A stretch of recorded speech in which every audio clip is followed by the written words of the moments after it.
Welcome to Red and Yellow, the podcast about all things to do with refereeing at grassroots level, looking at the laws of football, speaking to guests and trying to help you become a better referee, with Adam Humphreys and me, Ed Connolly. Hello, it's Adam here and welcome to this episode of Red or Yellow. I just wanted to jump on here before the episode started to remind you to please send us in your questions about anything refereeing, and that way we can hopefully help you improve your game as well as help all of the listeners improve their games as well.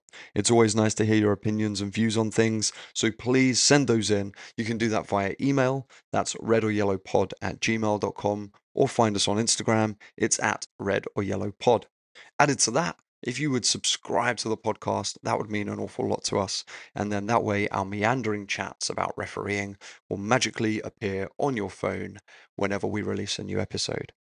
And lastly, all views expressed on this podcast are that of myself, Adam Humphreys, and not that of Football Queensland.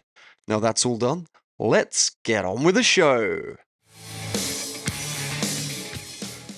Well, hello, Edward. Evening, Adam. How are you? It's morning for me, but I'm pretty tired, I'm not gonna lie. I feel pretty out of it today. Had a show last night and had a show the night before, and I've been working all day, and I've got to work today, and then we've got a show on Saturday, so just in a schedule of a tour, so hence I'm in a hotel room. Is acting work we're talking about, aren't we, that you've been doing the last few nights? Yes, absolutely. Playing Basil 40. Hence why you're in a hotel and not at home. Indeed, and hence I'm not lit very well. Not that really matters because this is audio. Yes, so I suppose I should say I'm here in the Brisbane HQ of Red or Yellow. Yeah, exactly. How are you, Ed? I'm good. I'm very good. I'm manically busy with work. This is a very, very difficult time for me at the moment, work-wise. But I'm glad to be able to squeeze in the recording for an episode, and also quite excited we managed to do 2 episodes in the space of about 9 days, which is pretty exceptional for us. And look at us go. Form. And having said, over the course of the last, how long has the podcast been going for, Adam? Over a year? Yeah, just over a year, yeah. Having repeatedly said over the course of last year that we will, in due course, have guests on the podcast, well, guess what? We've actually finally got a guest. We found someone. We have a friend. Well, no, we're not sure people who want to be on the podcast, but we finally found a topic that we wanted to invite our first guest on for. So our guest this evening is a very good friend of mine and a friend of yours, in fact, as well. He is. But it's Terry Connolly. Evening, Terry. Good evening. How are you? Yeah, we're good. Thank you very much for joining us. Thanks for having me on. I'm very excited. A long-time listener, first-time caller. Well, we're very excited to have you on. We're not quite sure how this is going to work now that we've got 3 of us recording at the same time, but hopefully it will go well. But I suppose we should say probably how we know each other. We used to play football together and have known each other now for, crikey, 20 years? Was that not as much as that? Yes, it is, yeah. Wow. Is that officially a bromance? We played football together for a good, at least a decade at that time, I think, in the same team. Terry. Ed was the manager of the team that I played for. So he was saying he played football and actually he didn't at all. He managed as well. He was player manager. Okay. I wouldn't say I was quite on the levels of Mario Balotelli, but I wasn't. I did give Ed quite a handful I was to sort of manage at times, but on the whole, some very, very fond memories. Some of which are actually, I know this is a podcast, but we are also got some visual. But on my fun wall behind me, I've got pictures of some of our great times together in Washington and in Italy, and where we've played football and refereed. So you feature up there. We played and refereed all over the world. In fact, Adam, is that the first time you met Terry when we all refereed together in Italy? Yes, it was. Yeah, which was very good. Adam and I have spoken before. It was Italy, wasn't it? That we all refereed. Yeah, it was Rome. Yeah, Rome. Yeah. Terry, Adam and I have spoken before about how we both ref together at an international LGBTQ plus tournament in Rome, and Terry was there for that. And I'm trying to think, Terry, have you refereed at any other international tournaments that I've been at? Yeah. No, I think I might have played in a few tournaments, but I only really took up the whistle the last few years. So, and one of the main reasons why we've got Terry on this evening is because we get quite a lot of correspondence with people asking us about the assessment process for referees and promotion, And obviously, I don't partake in that, as I said before. And Adam, you're kind of a bit out of the loop, aren't you, in terms of English FA assessment procedure, because you're now in Australia. And so Terry is expertly placed to tell us about it, because Terry, you first started refereeing a long time ago, didn't you? Or certainly tried to take the referee qualification a long time ago. Yeah, so I think I first took the course when I was probably around about age 14 or 15 at school. I think it must have been tied into some sort of educational course, or I don't know, Duke of Edinburgh or something, because I don't really remember thinking I wanted to be a referee at that stage. And to be honest, at that sort of age, I wasn't taking it probably as serious as I could have done.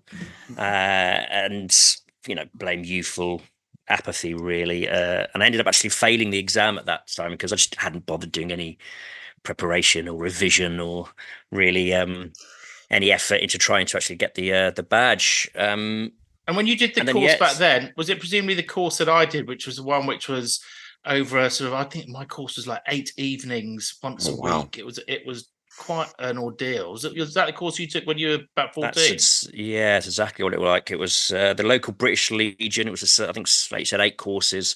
Every Tuesday evening. Did you have to pledge your allegiance to the Queen every night? Yeah, that's probably entry to the doorway.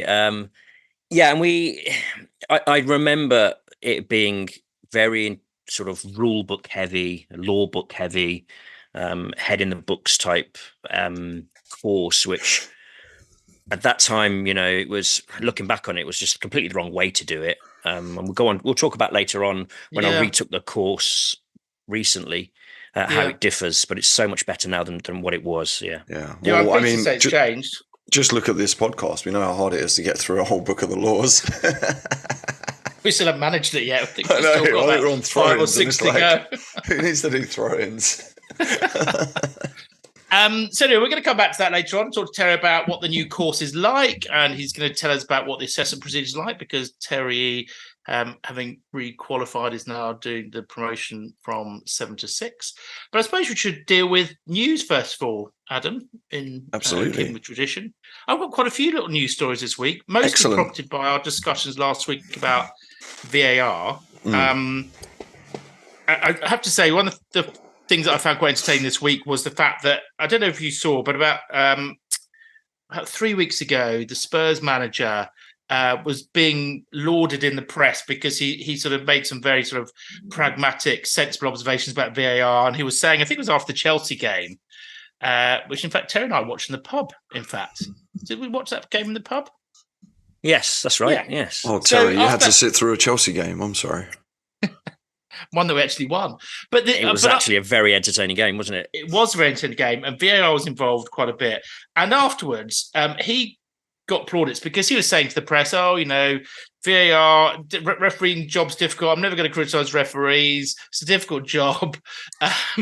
And how much changed in the course of 3 weeks, because having been on the tail end of a few more bad VAR decisions, he suddenly had a bit of a rant last week in which he was saying that he's fed up of VAR re-refereeing the games. And so anyway, he didn't last very well. But anyway, the main topic I was going to ask you about was, did you guys see the decision in the Man City game at the weekend? I think it was the weekend when Haaland, literally the dying seconds of the game, Haaland is fouled and kicks the ball through to Grealish, who then takes possession of it in the opponent's half with sort of 3 defenders around him.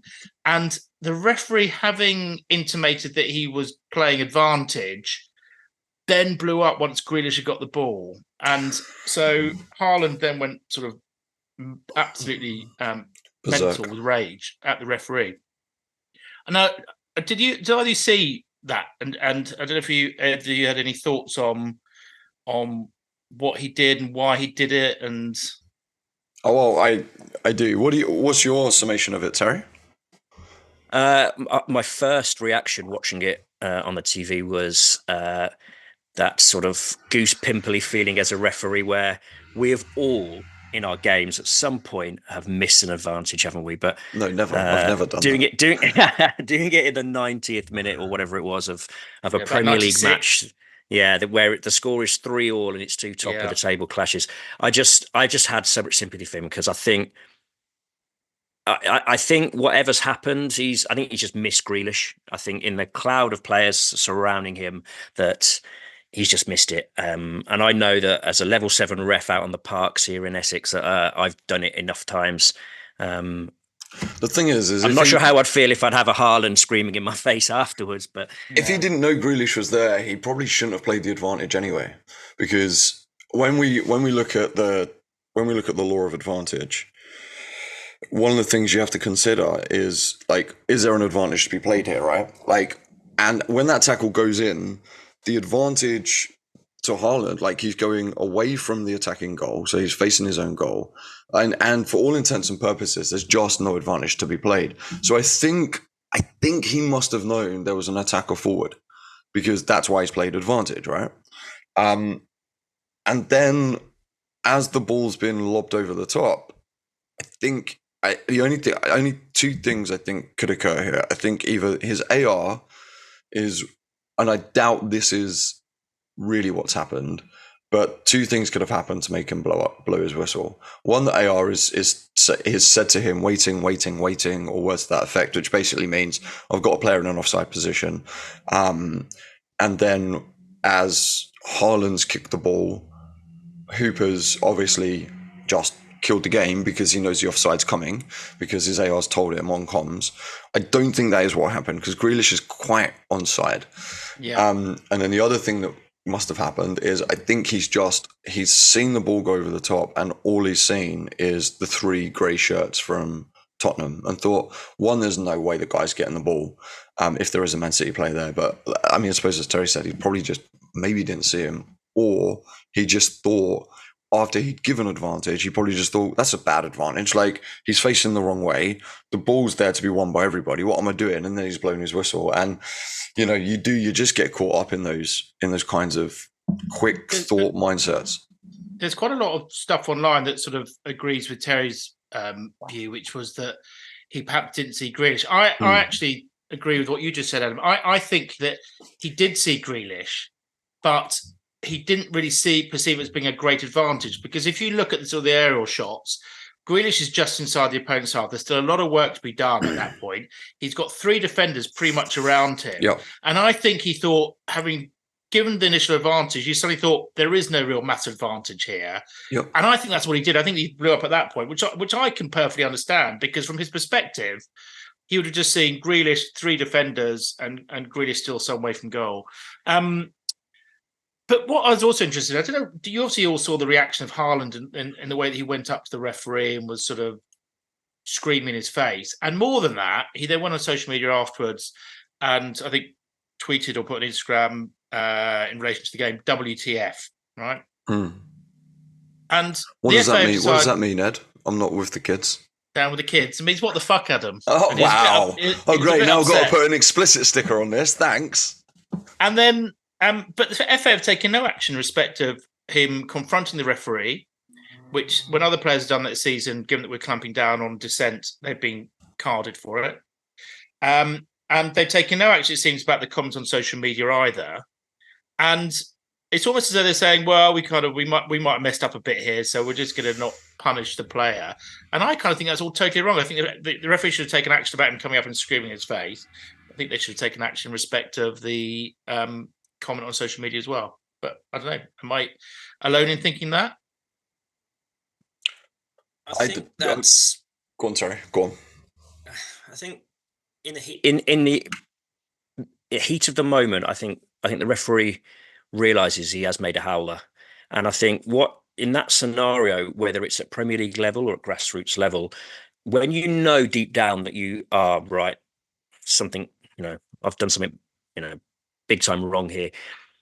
If you want to then start confronting the players and confronting that action and start waving cards out for dissent, that could just make the situation sort of 10 times worse. So I'm only judging it in the realms of trying to manage that scenario when you've got 22 players all surrounding you. Sometimes getting that card out can work in that sort of scenario. I don't think that would have helped. I think the Man City have been sort of charged as a club for failing to control their players, but it's very difficult as a ref to not want to make that situation even more worse by starting to brandish cards when you know inside that you've made a mistake. What I think this is semi-similar to. Do you remember when we had a little discussion about Mitrovic when he pushed the referee? Yeah. Do you remember that? And I said, Yeah, look, I don't condone putting hands on a referee in any way, shape, or form. But one of the comments I said there was, sometimes you just have to get out of the area. Like if you've made a howler, and I'm not saying this is a howler because technically he has every right to pull it back, whether the ball goes to one of the teammates or not. The referee has every right to cancel that advantage at any point he wants, right? But when I've made big errors like that, and you just know it's going to cause you so many problems, there is just very little point in standing where you stood when you blew that whistle. And the only thing you can do is escape and run away and get further and further and further back and just back away, back away. And then if he's chasing you, you can then take the action Terry says, right? And that's when the card becomes much more significant. Now, like Man City have been charged for not being able to control their players, but also no one had a chance to control their players. Yeah, because Erling's obviously not rightly, but he's obviously gone absolutely berserk and he looks very angry. And I just think if you create space as a referee, especially after such a tense decision like that, the more space between you and players you can create, it allows that space for those kinds of tempers to calm down and those things don't occur. And then if he walks 20 yards to still scream and shout at you, waving his hands and everything, everyone can go, what is the guy doing? Like, and then the yellow card comes out and it just kills it an awful lot more. I appreciate that is a much harder thing to implement in the Premier League compared to grassroots. And, to everyone who's listening to this, if you make an error like that and you know there's a player who's just going to go absolutely nuts at you, just run away. You blew your whistle, you stop play, everyone knows where the free kick is. You can manage where the free kick has to take place wherever the hell, like with your voice at distance. It's in the defensive half. You don't need to be on top of it. You don't need to place the ball there. The players will know. You just get ready for the next phase of play as quickly as possible and just create that distance. I had to do it last year in an FQPL 1 game where I missed a handball. Then I think about 18 passes later, the ball ends up in the back of the net. And obviously I'm getting blamed for the handball that we missed. As to why the goal was scored, and I just said on my comms to my assistants, I just said, right, look, we've clearly missed something because you could just tell by the reaction of the players. So we've got something wrong here. Not sure what it was. They're screaming handball. I don't care. I'm going to get out of here. And I just said, look, manage your goalkeeper as best you can, but don't get into anything to my AR. Just tell him to calm down, deal with it, and then we won't have anything further to worry about. And I just basically ignored it. And I let them all flail their arms behind me. I didn't see any of it. I didn't hear any of it. And therefore, because I did that, I didn't have to do anything about it. And they eventually calmed down an awful lot quicker. Whereas if you stand there and they see you, they're just going to keep going at you because you're the one they want. One of the best things that came out of it, though, was the image of Haaland screaming at the referee and turned into a very popular meme. It would have, yeah. He's replaced the face in the, Edward Munch's painting the scream. There's been lots of memes about that because it looks identical to that. The other bit of news I was going to ask you about, it's not really news as such, but I don't know if either you saw the Chelsea-Brighton game at the weekend. It was just a slightly peculiar thing happening in relation to VAR, which I wasn't aware of, but I read an article about it. So on the game on Sunday, which I was at, there was a VAR decision in relation to possible handball right at the end of the game. Brighton attacking, cross the ball in, and the ball goes out for a corner, and there's a VAR review in relation to possible handball. Ultimately, no handball. But what happened next was Brighton didn't get the corner. So how good are you both on your VAR law knowledge? Because I didn't know this. And I was sat there saying to my dad, hold on, that was their corner and the VAR decision was no handball. So surely it's a corner. Don't know the answer to this. Is it because they restarted with a drop ball, didn't they? Yeah. We discussed this in the office. The only solution I could come up with for that was the fact that I think when VAR gets involved, it must be something similar to as if the ball has hit the referee? Well, the explanation the Premier League said was that any VAR ruling which reverses an on-field call must lead to play restarting the drop ball to the goalkeeper. Must always start with a drop ball to the goalkeeper. That's what they said. So if you're in the attacking third and a VAR call, you then give the ball presumably back it's to the keeper if the ball goes off behind the goal line, and presumably it'd be a drop ball if it was on the touchline where the ball went out of play. But that sounds like to me a backpedal of defence of a referee rather than an actual policy. No. So that's VAR rule. Really? Look. Yeah. Explain that to me again. I don't understand that. So the ball goes off of a Chelsea player. It should have been a Brighton corner. Yeah. But there's a VAR review for possible handball from the Chelsea defender. Right. So it would have been a possible penalty. Right. And review says no penalty. And the play was restarted with a drop ball to the goalkeeper. So Brighton get deprived of their corner for losing a VAR decision they didn't even even ask for. But the ball still went out of play based on. Don't shoot the messenger. Like that. That's absurd. The article I read was former referee Dermot Gallagher confirmed the law on Sky Sports and said, "I understand why the players were confused because the players apparently all went and said to the referee, why is it not a corner?" I'm not surprised. But the everybody was baffled. But the referee correctly awarded a dropped ball to the keeper. Fair enough. There we go. Final piece of news. Oh, sorry. Go on. No. I was going to say I've thought of two pieces of news as we've been sat here chatting. The first is, did you see that article? Did I share it with you? From Essex Live. Oh, you did share that article with me. Yeah. Terry, you're based in the God's own county, aren't you? I am, yes. Where I'm from, so you need to be careful because now there's journalists going out there reporting on very grassroots football and making stories against referees for it. I think it's a terrible piece of journalism. So basically what happened is a referee basically tried to control his ARs, his club ARs. These are club assistants. Yeah. So And they were causing all kinds of problems for him in terms of disagreeing with decisions, getting involved on penalties and all kinds of nonsense like that. So he dismissed two of them, I think, in the course of 90 minutes. And he red carded both two assistants in the course of the game. Rightly so. And for some reason this is now reportable journalism. Granted, it's not the Daily Mail. Even if it was, it'd probably be just as bad. But I just think, where are we at now? If you're getting journalists going to grassroots football, it's a kids' game as well, if memory serves me rightly. And it's just there's just nowhere safe for a referee to try and keep match control. It did sound like a bit of a mess, though. I mean, I think he disagreed with was it an offside or a penalty that the assistant had given, and he sort of went and confronted the assistant, and he then sent him off, and then he got replaced by another club assistant. I'm not denying things could potentially be handled better, but you handle things the way you see it, right? You don't know how angry the club assistants get. We've all been in that situation where the club AR wants to give a penalty or whatever for whatever reason, and I don't think we should get into situations where we're giving club ARs that much power anyway. To be honest, like, penalties should always be yours because you're most credible for it.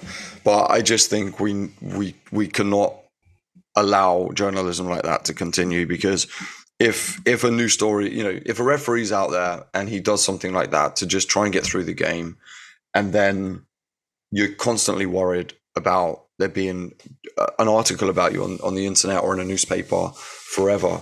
I just think it's terrible. I think it's just undermining. It's another way undermining just the authority of a referee, or the safety of a referee. When you're sending off assistants, the wheels will probably come off. But it was a youth football game in Southend, which the reporter says descended into chaos when the referee sent off volunteer linesmen. It was an under-15s game in the Southend Junior League. And apparently it started with the referee ignored an offside call, which led to the volunteer match official throwing the flag down and storming off. So a replacement had to be found. And then it said the controversy continued after time when the referee awarded a penalty, which the new match official disputed. And he was then promptly shown a yellow card by the referee. I mean, I think that's just a sort of very classic example as to very bad man management in that situation. But Yes. what was Terry, have you got any news from the footballing and refereeing world this week? I had a little peruse of the refereeing blogs and chat rooms that I sort of secretly frequent. Why they're going to stick a secretly? microchip. I was going to say, that sounds very fun. Why secretly? It sounds like you're up to no good.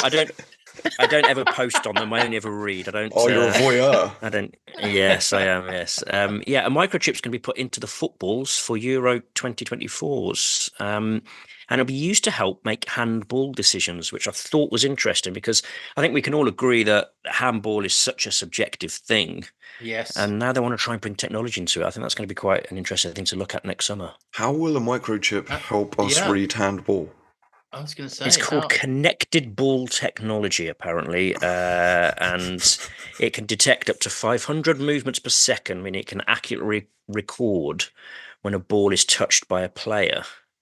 The system is semi-automated because referees still have to decide whether a player is deliberately trying to handle it, which begs the question why they're putting a microchip in it to detect it. That makes no sense at all, right? We can all see whether a player's used his hand. It's like the issue with handball isn't we haven't seen it hit the hand. Yeah, the issue with handball is whether he's made his body bigger. Yeah, is whether this does nothing to help the handball law whatsoever. I just love how the handball law is a complete shambles, and their solution is more technology because VAR has been such a success. VAR has been so good in solving all our other problems. It's like if it was like a situation of like Hawkeye, you know how like in cricket where they have like the snooker meter and it's like has it brushed the hand? But then I'm not being funny. If the ball has brushed the hand, it's probably not a handball anyway. So it doesn't matter, does it? Well, I think it links in nicely to another topic that was brought up this week, which was that there's considerations of bringing sin bins into the professional game. And trust us to miss the biggest news item of the week. Well, here's what I was going to... Well, listen, as a long-time listener of the pod, I'm very aware of both of your opinions of VAR, particularly yours, Ed. I know you're not very happy with it recently. I'm not happy. And I'm inclined to sort of agree with you on it. And my worry is if they were to bring in sin bins towards the professional game, is they've made such a muck up with how they've introduced VAR, I feel, at that level. Imagine trying to bring in sin bins as well and trying to explain that to a stadium full of fans. And I mean, I don't know whether with sin bins at grassroots level, I have to carry the little card, the little matrix. So do I.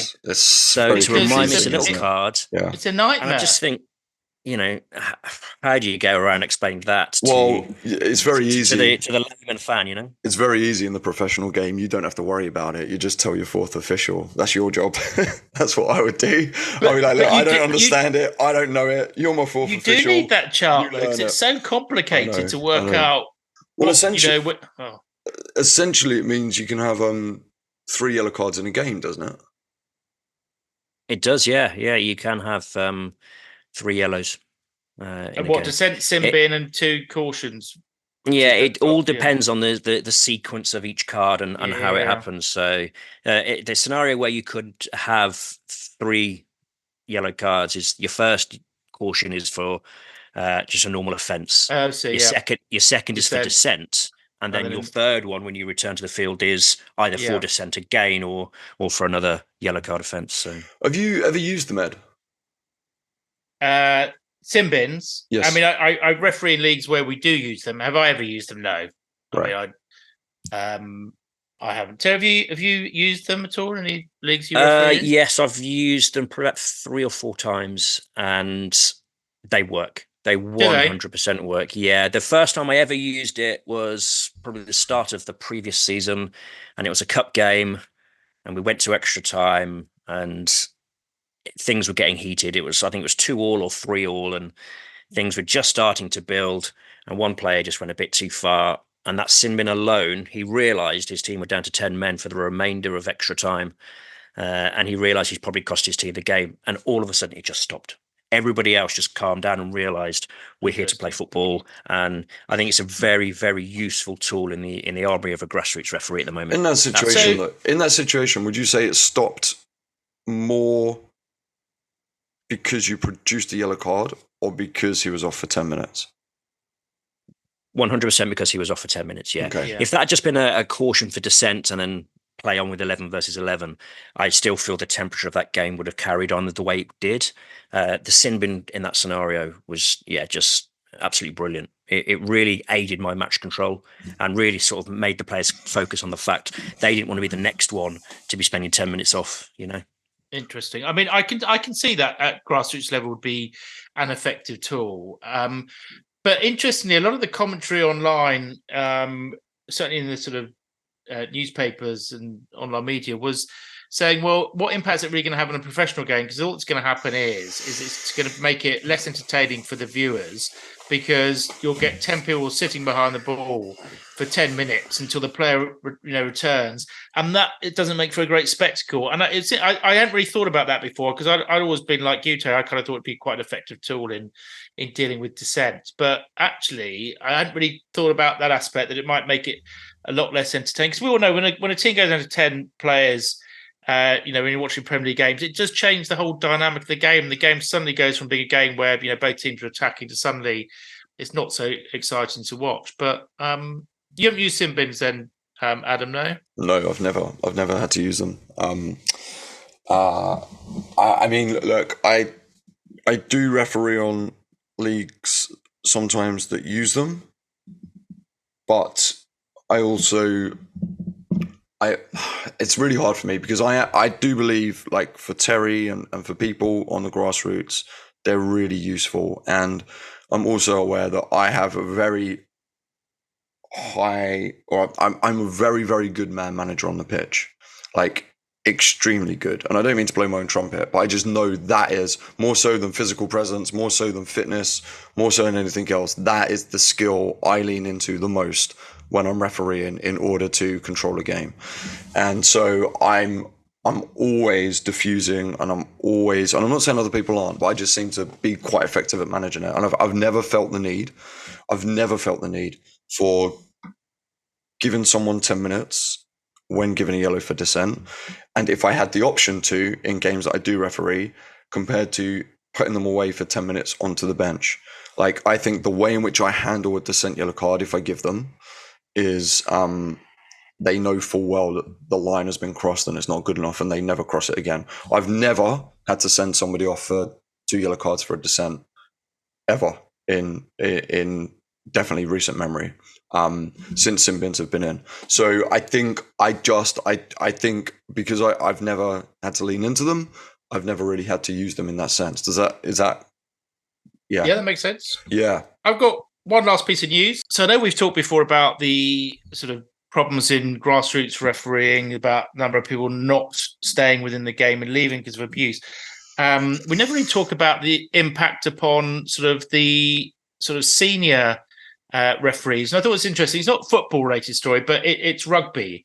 And Wayne Barnes, who refereed the Rugby World Cup final recently, he decided he was retiring off that. One of the factors he said when he retired was he was sort of a bit fed up with the abuse that his family was sort of subjected to on a fairly regular basis, refereeing decisions, which is very disappointing. But I saw this week that there was then another story which Wayne posted, because another England referee, Tom Foley, has also decided to step back from refereeing. I don't know, Terry, whether you saw this, because Terry's more of a rugby fan than me.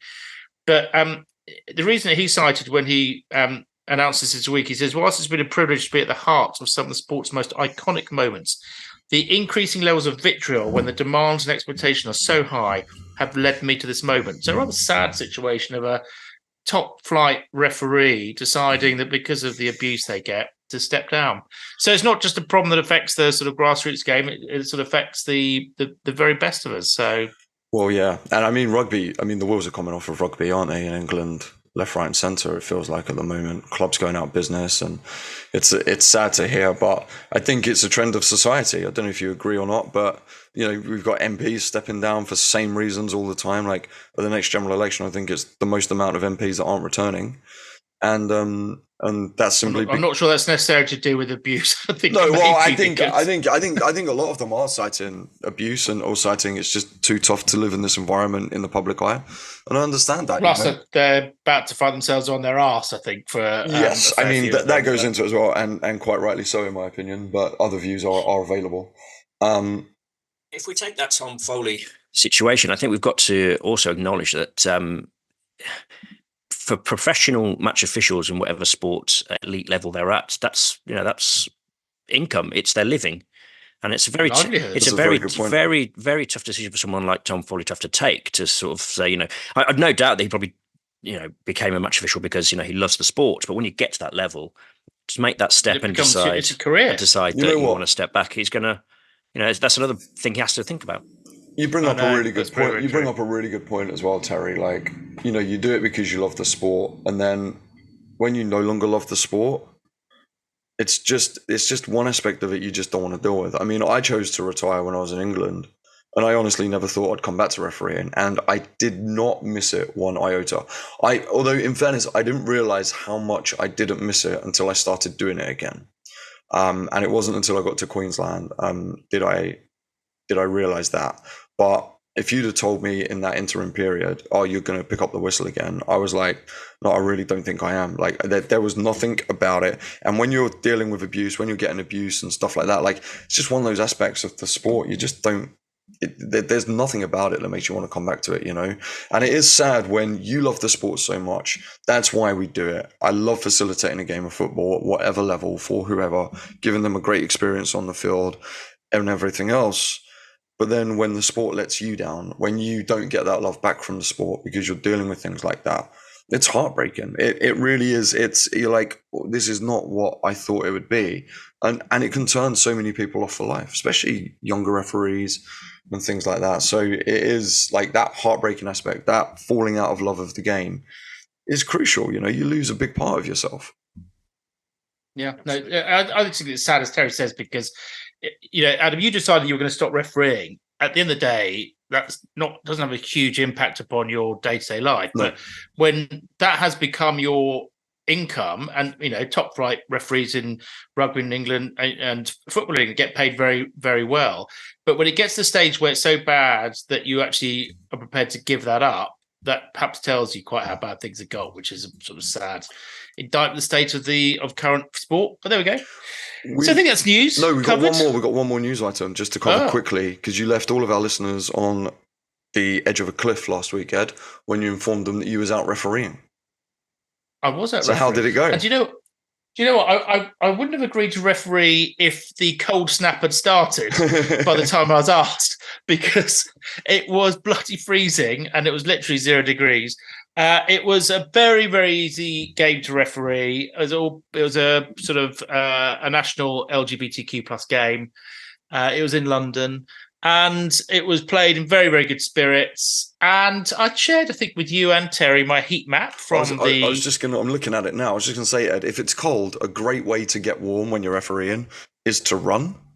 And looking at your heat map, I mean, what's going on, mate? Do you know what? I'm going to share on Twitter my heat map because I'm quite happy and rather proud of the fact that I covered the vast extent of the pitch. There's a weird myself. little space just to the right of one of the penalty areas that just has no activity in it at all. It's like there was just this invisible force field. Like you've run behind it, you've created a little circle of never going into it, which is very bizarre. I don't know how you achieve that. You thought that you were just going to get a heat map with me sort of filling the centre circle, weren't you? And you're a bit disappointed if I think you're being honest. I'm always a bit disappointed because I like ripping you to shreds, but actually I'm very proud. I think it looks great. You've clearly got a good diagonal going on. You got wide at times, which is always good. Probably could have got a bit deeper into the corners if play had demanded it. Maybe play didn't. Maybe it was just a very easy sort of game to deal with. In that sense, but no, I'm proud of it, mate. I think you're doing a good job, and there's a lot. Yeah, go on. I've got a good idea that when we come on to Terry talking about sessions later on, he's going to be a bit critical of my heat map and the fact that there's an absence of heat in the penalty areas. But we'll come back to that later on. Terry's got a good point on that, hasn't he? But so as I said earlier on, our post bag was we get quite a bit of stuff about assessments, and so what a perfect opportunity for us to sort of talk about assessments by having somebody that's going through it at the moment. And Terry, you told us earlier on about how you first qualified or sought to qualify as a referee. What led you to go back to it?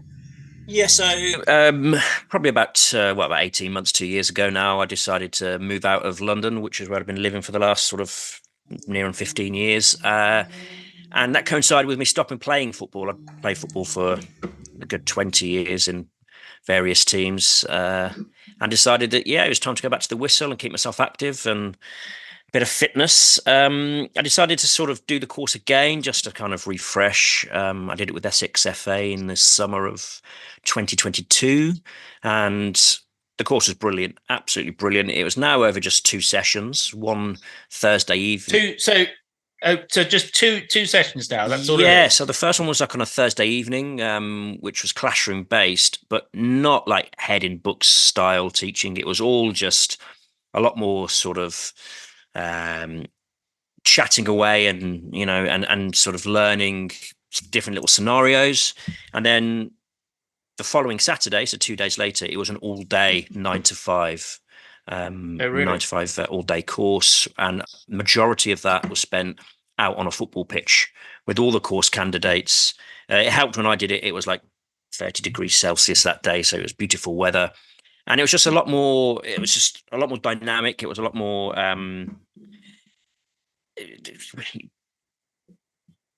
It sounds a lot better than it was when I did it, because as I said earlier on, I found the referee course tedious. And when I came away from the course, having sort of passed the test at the end, I felt that I knew the laws. I don't think I felt how to be a referee. And that for me was, I thought, a bit of a failing in the course, because there is the laws are obviously the foundations of refereeing. You can't be a referee without knowing the laws. But in reality, that's just like the bottom layer of the refereeing skills you need. There's so much more to know about how to be a referee. So the fact there's now a practical course or practical element to it makes a huge deal more sense to me. Yeah, and that's what I appreciate. It was so much more practical. It was so much more, but almost sort of. Did you play the fake game where they get you all to have a little go at refereeing, and they tell people to jump in on people, and not exactly, but they tell people to cause problems and just get the referee to try and handle it. It's a good little format, that, isn't it? Absolutely, yeah. I quite like being a bad boy on the pitch and trying to do sneaky little things like shirt pulls. And the only thing I would say about it is you notice how competitive that little sort of match gets, and people start trying to play thinking they're Ronaldo. And you can see on the face of the instructor sometimes they're like, we need to calm this down a little bit. We need to get back to the essence of this, which is learning how to, referee certain scenarios and situations. And I'm a bit curious to know, what was the sort of age profile and sort of mix between sort of men and women who were on the course with you? So interestingly, there was, I'd say at least 3/4 of it was younger adults, really? 15, 16, 17-year-olds. I wonder whether, just like myself all those years ago when I was that age and did the course, whether it might have been tied into some sort of educational course that they were doing. I think that would probably be my very only slight criticism of it. Is I did look around the group at that point and think there was only about 4 or 5 of us who were middle-aged men that had obviously decided to pack up playing and take up the whistle. I asked myself internally, how many of these people in the room are actually going to sort of substantiate the refereeing numbers at grassroots level? Maybe it will, I don't know. But it was, I felt like I was one of the elder people on the course in my mid-30s, put it that way. God. And Adam, is the course in Australia the same as it is now in England by the sounds of things? So it's going through it's going through a couple of changes at the moment. I mean, I'm not sure I can speak for the whole of Australia, but here in Queensland I know that we're condensing it down, so it's a lot shorter. I think it used to be like a day, kind of like a sort of 6 to 8 hour sort of course, and now we've managed to jam pack it into sort of 4-ish hours is my belief. If it's kind of like Yeah, we kind of have two formats here, and it's a mix of practical and kind of like, I'd call it like practical discussion. So we show video clips, we go through like the main laws of like offside, fouls, and misconduct, define like being able to understand the difference between obviously reckless, excessive force, and careless. Then we go through being able to define SPAR and DOGSO, and we talk about that. And they're kind of really the only sort of laws we sort of spend enough time on discussing and things like that, because they're the ones that are really going to aid somebody's match control. They're the ones that if we can nail those, we can kind of flesh most of the other stuff out over time, because there's also a follow-up process. So we will send a match day coach out to a referee who's done the course to see them and to sign them off as a completed level 4. So it's kind of like you do your theory. So to begin with, there's an online laws of the game course as well. So I've kind of messed this process up, haven't I? So you want to become a referee? You go. It's right, because you're not involved in this, are you? It's a job, so it's not a problem for you. It's part of my yes. Thanks, Ed. So we start with an online laws of the game course, which everyone should do before they attend the practical course. So they learn all the laws there anyway, and then we just go through the main ones and just discuss it and talk it through with experienced referees in the room, just to help and educate. And then we'll go out on the pitch and we'll do some scenarios, and then they get followed up and we watch them. So you don't become a fully qualified referee until you've refereed at least one game and you've AR'd at least one game with a match day coach watching. So Terry, you presumably then did a full season refereeing last year, did you? And this is now your second season back refereeing. That's right, yeah. And very similar to what Adam just said. So once you've done that 2-session course, you're not actually officially a level 7 referee here until you've completed 6 matches. Right. They're done on your own. Then you don't get a match day coach for those. But once you've done your 6 and you fill out a form, that's when you become qualified. So that was last season. And it's just been how was last season as a sort of level 7 ref, and presumably in sort of Essex Saturday and Sunday leagues, is it? So I just did Sunday league last year, and then I'm doing Saturday and Sunday this season. Yeah, it was okay. I had I thought I had an okay season. Learning, I was a little bit card shy at times, and having to get used to sort of dissent. And looking at it from a referee's point of view and having to deal with that and how you interact with players and how you talk to them. More importantly, when you talk to them. One of the big things I found about myself last season was I was responding to every single comment or question a player was asking. And sometimes the ball's still in play. You've got balls over play, 20 or 30 yards away, and you've got a defender to your right, sort of, or behind you, sort of asking you a question. Why wasn't that a foul, ref? And then I find myself interacting with that person and realizing I'm not 100% confident. So it was picking up all these little sort of skills to make my refereeing experience better. And I presumably enjoyed it because you obviously now going back this year. So you started this season as you begun as you were last season, level 7. Yeah. What made you decide that you wanted to go for a promotion? I think I'm too long in the tooth now to be thinking I'm ever going to be getting up into the higher echelons of refereeing. But there's a part of me that wants to progress a little bit and get a little bit higher. When I first moved to London around about 2008, 2009, I did actually take the course with London FA, and I had a really good couple of seasons. Where for some reason as a level 7, I managed to pick up games on Supply League, which is I think sort of steps level sort of 6 or 6, 7 on the football pyramid, and managed to get assistant referee and learned so much. I couldn't recommend it enough. Going out to sort of Tuesday night games at Wembley and in the Combined Counties League or on a Saturday afternoon.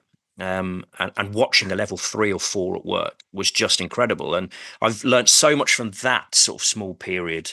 I don't think I'll ever make 4 just because my personal situation particularly with work. I work some weekends and I don't think I'll be able to dedicate every single weekend to football. I can't even do it now at the moment, to be honest. There's some weekends where I can't referee. But I still like to get to sort of a higher level and not just doing the local parks in Chelmsford. It's interesting though what you say about learning from watching much more senior referees, because we've spoken before on the podcast about how I felt that the most progress I've made as a referee is when I've been an assistant to either Adam or Ryan Atkins, because it's then that you see, what you kind of aspire to in terms of how to referee a game. And I just learned so much. I just sort of soaked up, everything that they did. Pretty much all the skills I've learned as a referee have come from those experiences, as opposed to just doing the game week in, week out. Because game week in, week out, you just keep making the same errors and making the same mistakes. But I think you're right. Getting the opportunity to see people at a much higher level, I think it's a huge, huge learning experience. So you've decided that you obviously want to go for a promotion. So work up, because I never went for promotion, and the reason why I did that was I had a really negative view about how the whole assessment procedure happened. I viewed the idea of being assessed as really a sort of negative one. But I know from having spoken to you on previous occasions about this, it sounds like things have radically changed in terms of how they're assessing promotion now. Yeah, so I was really apprehensive when I realised I was going to get my first, what I thought was called an assessment. I mean, it's not even called that now. It's actually called, as Adam's referred to it a few moments ago, it's actually now match day coaching. But I remember a few weeks ago in the middle of October, sort of rocking up at the local park here and thinking, right, I've got to be on my A game today. And it's not like that at all now. It was... you're not assessed. It's a referee, a level 5, maybe a 4, or even 3, whoever, coming down, watching you and helping you and showing and just giving you little bits of information where you can improve, how you can make life easier for yourself as a referee. And I tell you what, even my first match day coaching, my refereeing has just got so much better from that one match day coach coming to talk to me that day. And some of the things that I've now picked up have just made refereeing so much better for me, and making it easier, if that makes sense. What's really surprised me, two things struck me, because you very kindly shared with Adam and me the sort of reports you got back from that coaching. The first was how much effort is involved in doing that. I mean, it wasn't just a case of, somebody has a quick chat to you after the game. They produced for you a written report with quite a lot of detail in it and lots of examples, and they've been paying a great deal of attention during the course of the game. But it was also just the way in which it was written. It was just so constructive.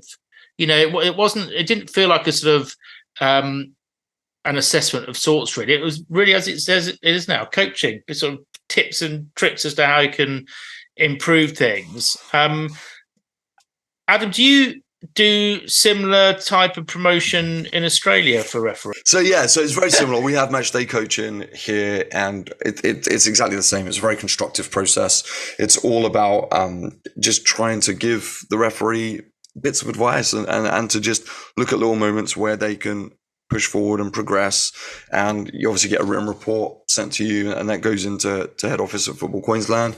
It gets read, it gets looked at, and everything else. And like the way I see, we obviously think a lot about coaching and development, and we obviously think about how does that play a role in the refereeing life cycle and things like that. And I am a firm believer in that. I actually think, that the direct impact that having a coach there, an experienced referee who's hopefully got a lot to share with you from experience and advice and things like that. I think it's one of the most direct learning points you can get in order to progress your game. You can watch all the theory, you can analyze all the decisions by video and stuff like that, of course. But when you actually have someone go in this situation, what happened? How did it go there? Why did you do it like that? How could we have maybe fleshed it out better? And you just have a very open and honest, constructive and non-judgmental discussion around that. That improves the referee so much.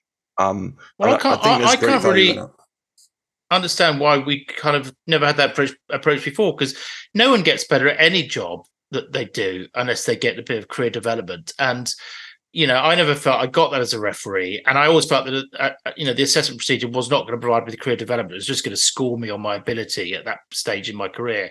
And I think had the situation when I was sort of refereeing, doing sort of Saturday and Sunday league, had it been more the coaching sort of style they've got now, I think I'd have probably been on board with it. Because I mean, you know, Terry, I really found it really interesting reading your reports. But I mean, what just would you mind just sort of sharing with us a couple of things that you got in terms of feedback? Because you said a moment ago that it's made you dramatically better.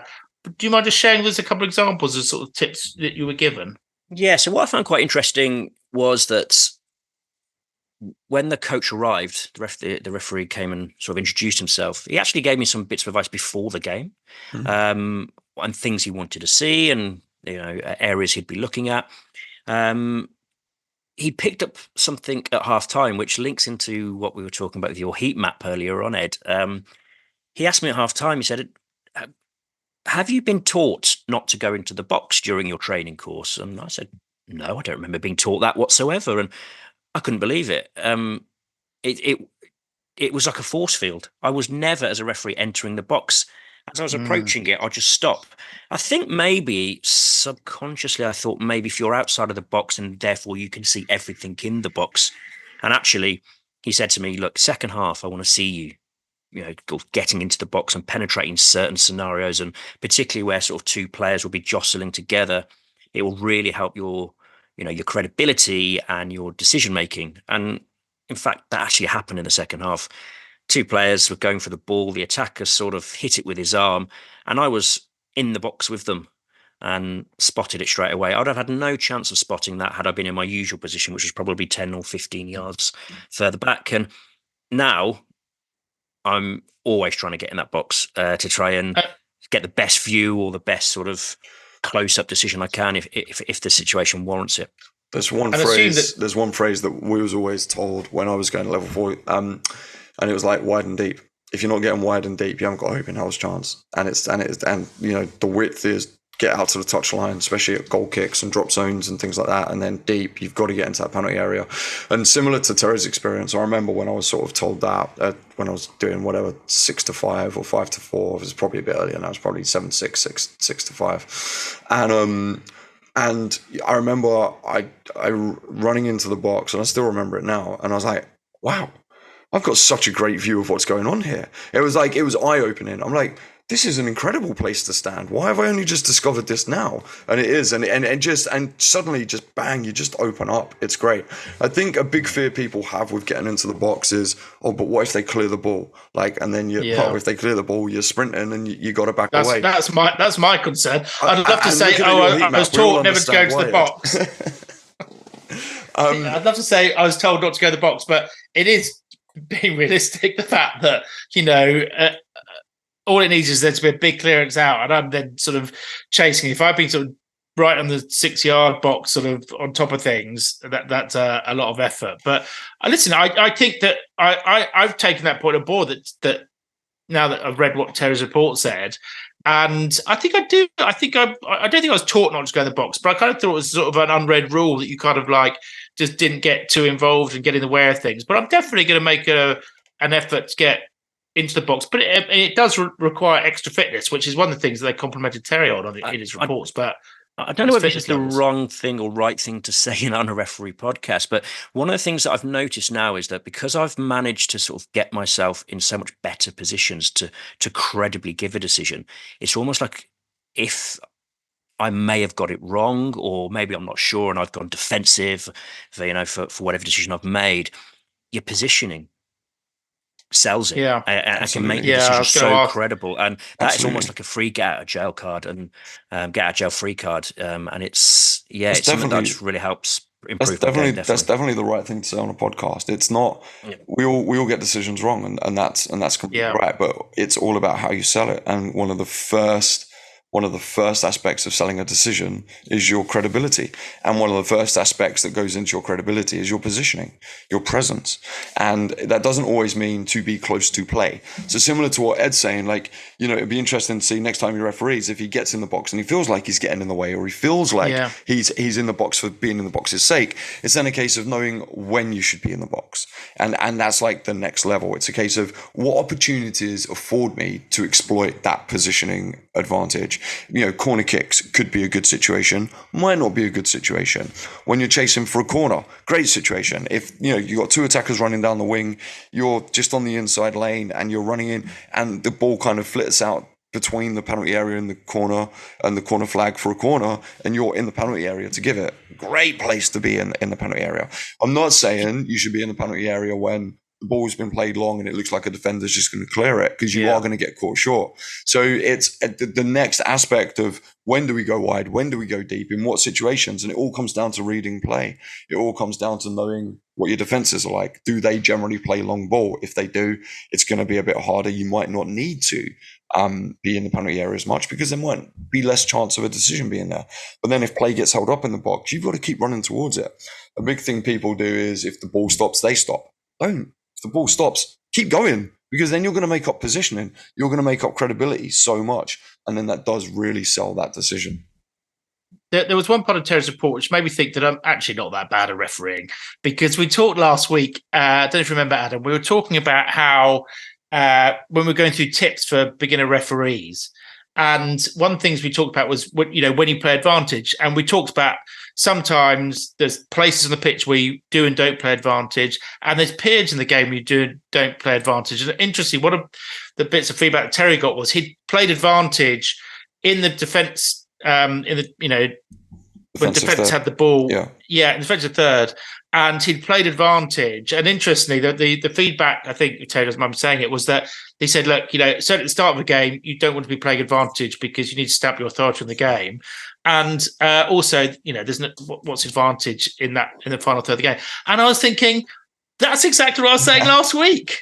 I do know what I'm talking about occasionally. Yeah, that was that's something that I've learned quite sort of quickly. That you're right. It's I think in that a specific incident, I think what happened was there was a foul sort of on a centre back, but it fell kindly to the right back in the right back position, and I sort of thought, here we go. I'm being match day coached. Nice bellow of advantage, and actually, it's just as a ref early on in the game. Yeah, he was absolutely right. Just blow up for the foul. It's an easy one. You can't. You're not going to get crucified by the players for pulling back that advantage. So that was a good bit of advice that I'd picked up from there.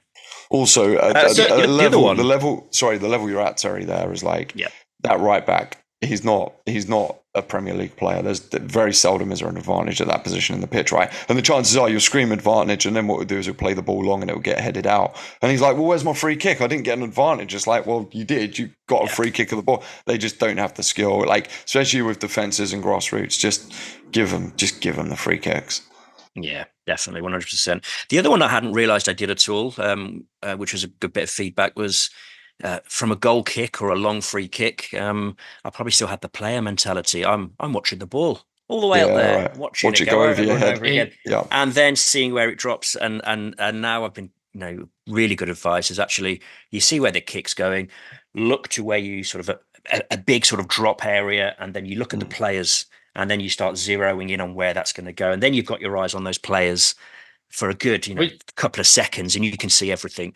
That's which is really interesting, because I ball watch, and you're right when you say that, because that means you are like a second behind the play, because you've watched it come down and you've kind of missed what's happened because you're catching up.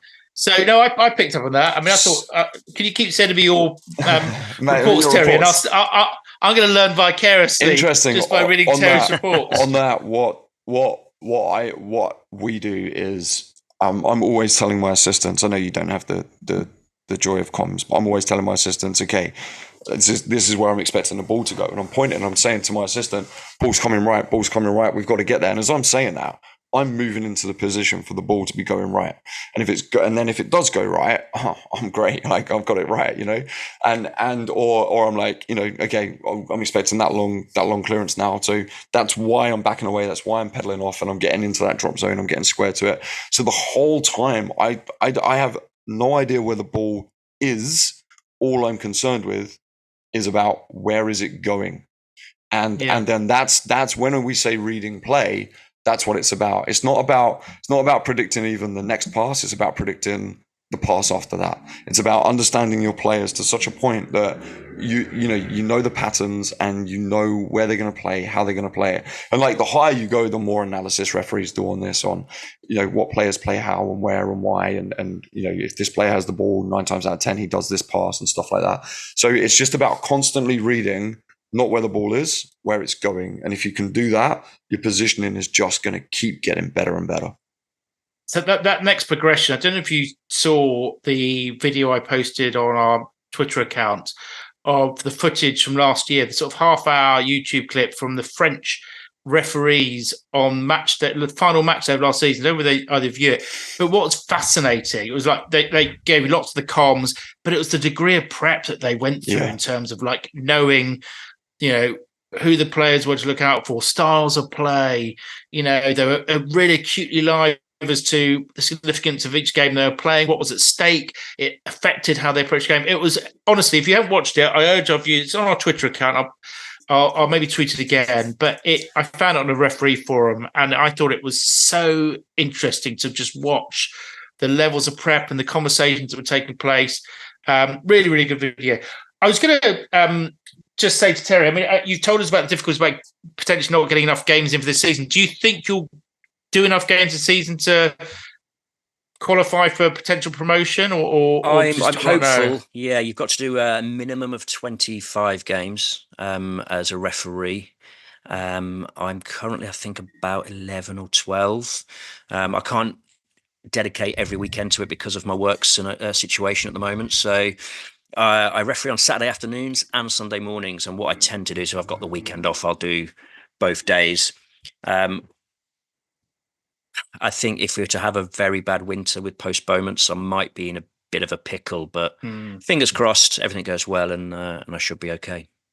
Well, I hope you're going to report back and come back on as a guest later on and let us know how the promotion goes. What I was going to ask you, bearing in mind that the last couple of episodes we talked about sort of tips for referees that start their career. And I know you're not really at the start of your career, but I just wondered whether you had any sort of tips that you'd want to pass on to people starting out as referees. Preparation, first of all. Make sure your kit bag's packed the night before. Don't be rushing sort of an hour or two before kickoff and wondering where your watches are, where your whistle, or where your coins are. Like, make sure everything's ready in your bag the night before. Be prepared. One thing I sort of noticed myself was just rushing things too much, rushing the restart of play or rushing the caution process. Slow it right down. Slow down. That game will restart when you're ready to restart. Even things like I forget that. Yeah, I was rushing things like the coin toss and speaking to the captains, which I said to you earlier on. I have that little laminated card with the sin bin matrix, and actually on the back of it, I've actually got all the notes that I want to say to a captain, the captains at the coin toss. So then it's fresh in my mind. 2 minutes before I blow the whistle and call for the captains, I've read this little card on the back and thought to myself, right, this is what I'm going to say. And calming that process down has made me a much better referee, and absolutely refereeing on your terms, not the pace the players want it. Yeah. We said before about not rushing things. That sort of applies to the whole of refereeing, not rushing to decisions, not rushing to restart. I think it's amazing when I work with a new assistant who's eager and keen and stuff, and I'm like, I just want you to slow down. We don't need anything fast out here. And their first flag is like really quick, and I'm like, mate, slow down. I don't want it that fast. They're like, what? But I knew the decision. I'm like, I don't care. I want it slow. I want us to go together. I want us to be together. And it's amazing watching them understand that as you work with them. It really does help, which is lovely. Any other sort of tips for beginner referees, Terry? Yeah, and just probably one of the other things, just admin. Just make sure that all your paperwork's correct, that you're logging things correctly. It's one thing that could really muck up your promotion chances if you get a change of venue and you haven't let your match day coach know, or the FA know, then those things can really count against you. So just make sure your admin's all good and that everyone's happy. Nice. Ooh. And so just to sum up, like, overall positive experience, you'd recommend it? You're glad you're doing it? Absolutely. It's nowhere near as daunting as I thought it was. There are a few online courses that you have to do, and a laws of the game exam. But yeah, the process so far has been actually a lot more enjoyable, a lot more relaxed. I don't feel like I'm being assessed. I feel like I'm learning and being You're being developed. coached. I think Great. that is, I think that is. I think the FA are doing some really, really good there with the process they've got at the moment. Nice. That's really encouraging and really lovely to hear. And I know the RD over at Essex, so he'll be really pleased to hear that it's all being handled really well. So that's really nice to know. That's great. Well, thank you for coming on, being our first guest, and sharing your insights into qualifying as a referee. We look forward to hearing from Level 6 Terry Connolly very soon. We do. Thank you for having me. I've enjoyed it. No, you're more than welcome. So that means, Adam, because we missed it on the last episode, have we got time for the most important part of the episode? Well, I don't think we do, but because Terry's here, he says it's his favourite part of the show. We're gonna have to do it, aren't we? So, ready? Terry, do you want to say it or do you want me to say it? No, it's your line. It's your line. Cue jingle. It's now time for Eds Fun Facts. So we didn't have any fun facts last week, even though I had prepared some. And I thought, because we're not doing a particular law this week, my fun facts are not related to any particular law.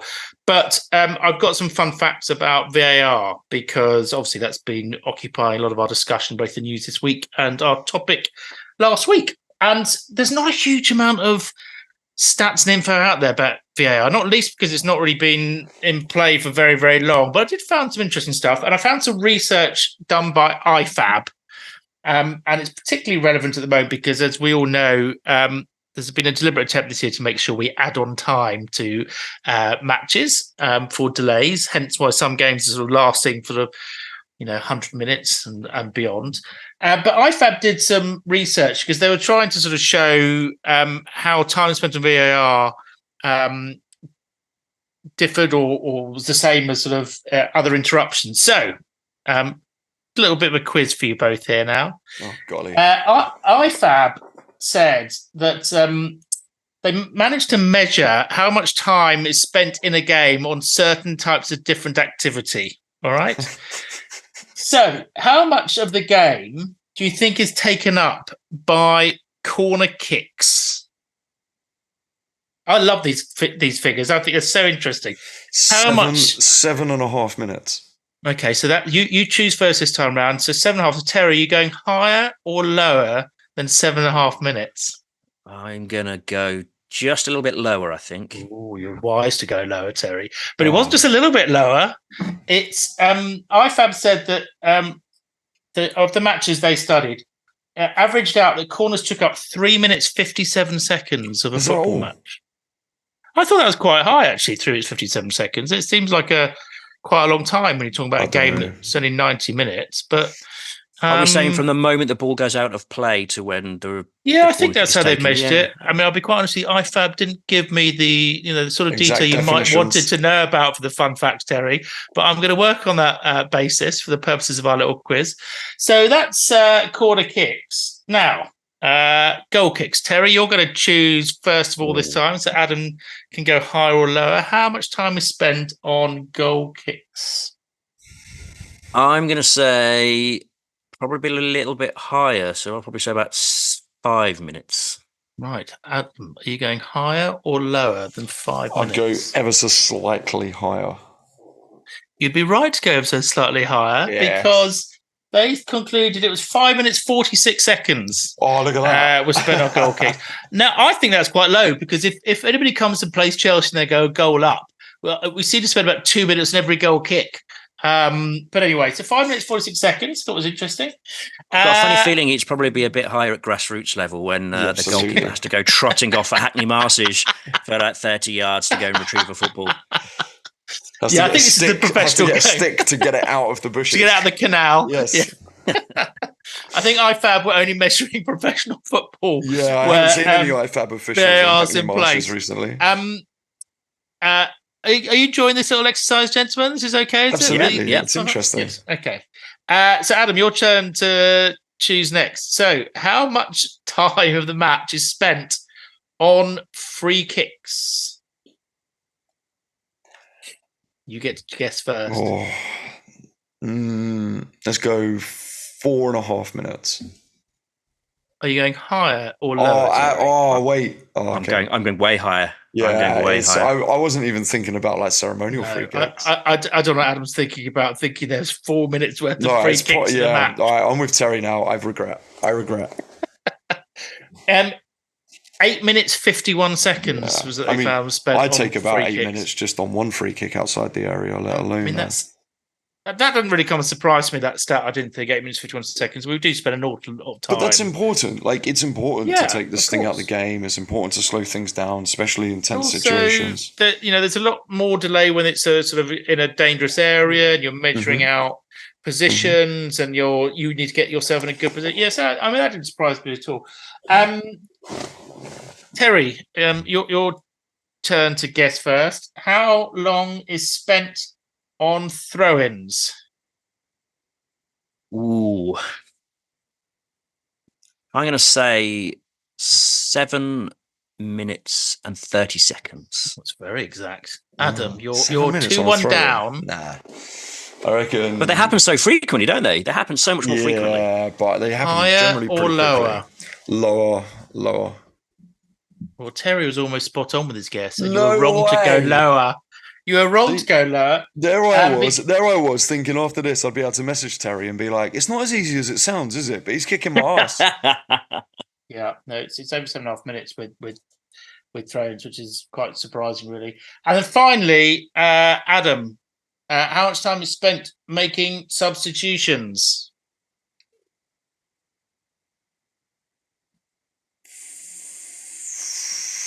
5 minutes, 42 seconds. Higher or lower, Terry? Oh, I'm going to say higher. Just. You were wrong to go higher. Yes. According to IFAB, in the games that they're analysing, they claim, and I find this a little bit of a dubious figure, I'll be honest with you, that 2 minutes, 57 seconds were spent on substitutions. Wow. Now, the whole reason of that little exercise was because they also were trying to prove the point about how the time spent on VAR compared with those other interruptions in the game. Yeah. Now, something tells me there might have been a little bit of bias in how they have reported this to suggest that it's not as interruptive as it actually is. But how long do you think IFAB said was the average VAR intervention time in a match spread over a series of matches that they were conducting research on? So it wasn't. Is that in total for a game or is it per decision? Yeah, per game. Yeah.